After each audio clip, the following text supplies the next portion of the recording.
All right, ladies and gentlemen, Fabs in the house, and welcome back to the channel. Today, look at this.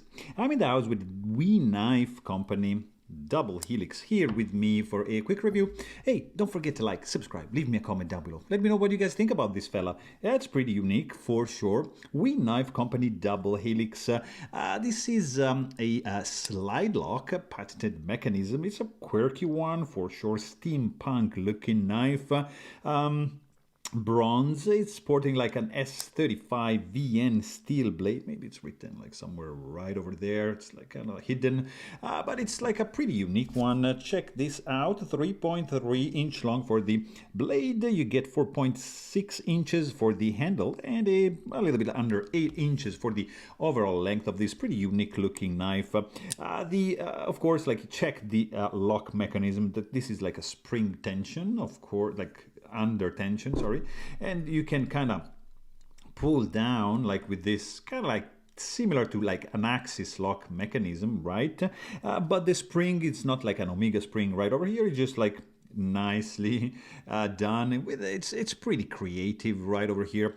This guy has like thick stock for the scales, and it's locking very nicely, and also it locks closed, so you're not going to be able to take this guy open when the blade is closed. Like, for example, in a Benchmade axis lock, you can just pull the blade out, you see? It's just gonna open. And in this case, no, it's just locked. So you have to pull this guy down and then you can deploy the blade.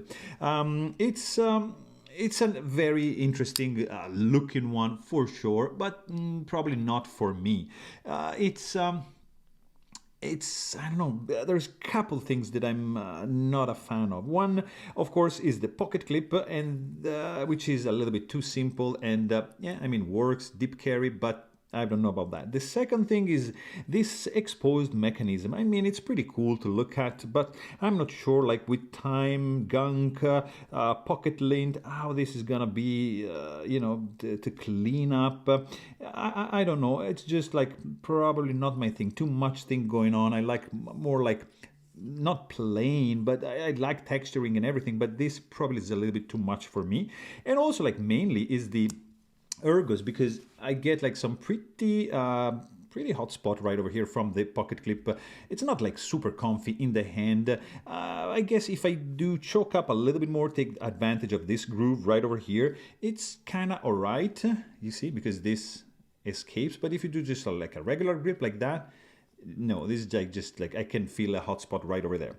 But I mean, it's a pretty cool one, dual tone blade finish, nice bronze looking handle. It's running, of course, on bearings, and it's a made in China knife, which is gonna be around $300. So there you have it. If you want to know more, you can check out my full length review.